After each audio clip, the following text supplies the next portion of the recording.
Andrew Little. Tēnā koe, Mr Speaker. Tēnā koutou te whare. Thank you, Mr Speaker. Can I begin by acknowledging all those who have travelled from Taranaki to be part of this very important morning as we process these two bills through the House. I take the opportunity to speak on this, the Taranaki iwi claim settlement bill, knowing that this morning we are talking about those settlements that have pervaded across Taranaki. Can I acknowledge the negotiators of this settlement, Jamie Tuta, Mahara Okiroa, Wayne Mulligan and Tuka Walden. Can I also acknowledge the Minister, Chris Finnison, and his team for concluding a settlement that, or the significance of which I think is almost impossible to comprehend. As someone who grew up in Taranaki, and the story I tell, perhaps I should just pause for a moment and also acknowledge someone who I will mention very shortly, but has worshipped the Mayor of New Plymouth, Andrew Judd. As someone who grew up in New Plymouth, had my formative years there, you know, I learnt nothing of the history, the Māori history of Taranaki, which is of course not just the Māori history of Taranaki, it's the Pākehā history as well.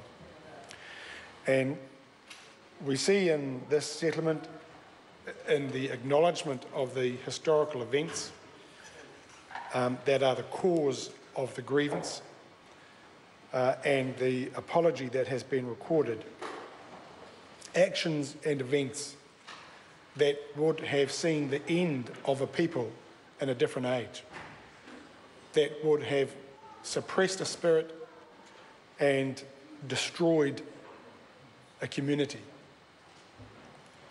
And when I read the history of it, what calls out for attention and celebration and an acknowledgement is that a spirit of peace and of justice has prevailed against some of the worst atrocities that humanity can cast upon itself. And so when I look at the mass confiscation that I part to, when I look at the brutal treatment of those who stood up against an unjust Crown and unjust colonial forces, not just being incarcerated, but being incarcerated hundreds of miles from their people, from their rohe.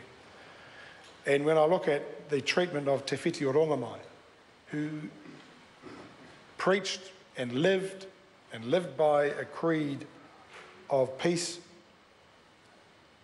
and peaceful action, for him to be brutalised in the way he was treated, it is a matter of awesome wonder that the spirit that he represented and the sense of justice that has been pursued has brought us to this place.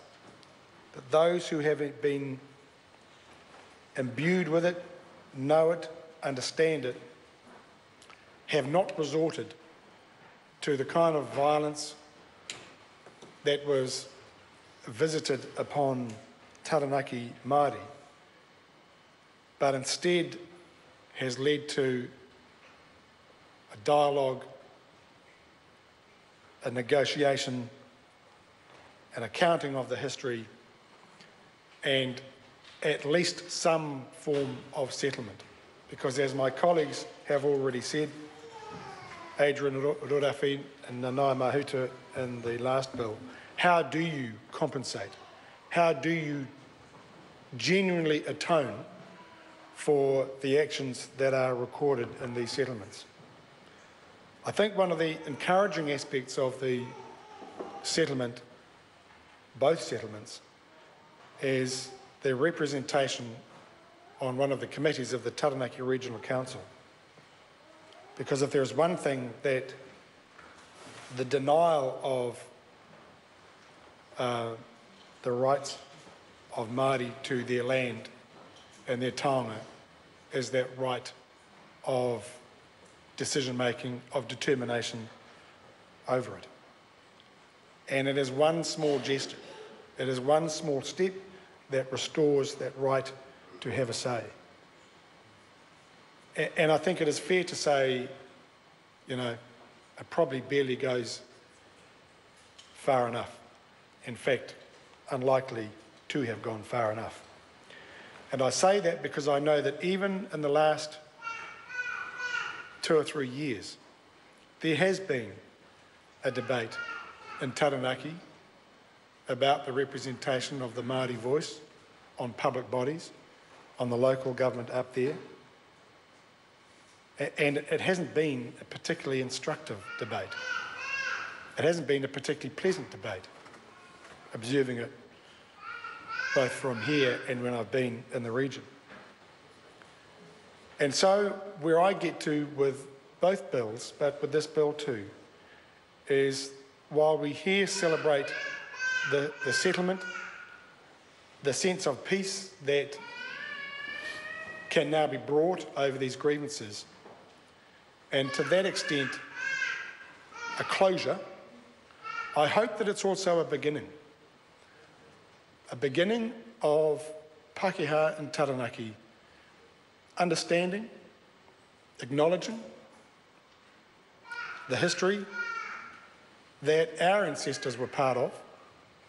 And it's not about being shamed by it or embarrassed by it or feeling hoha about it.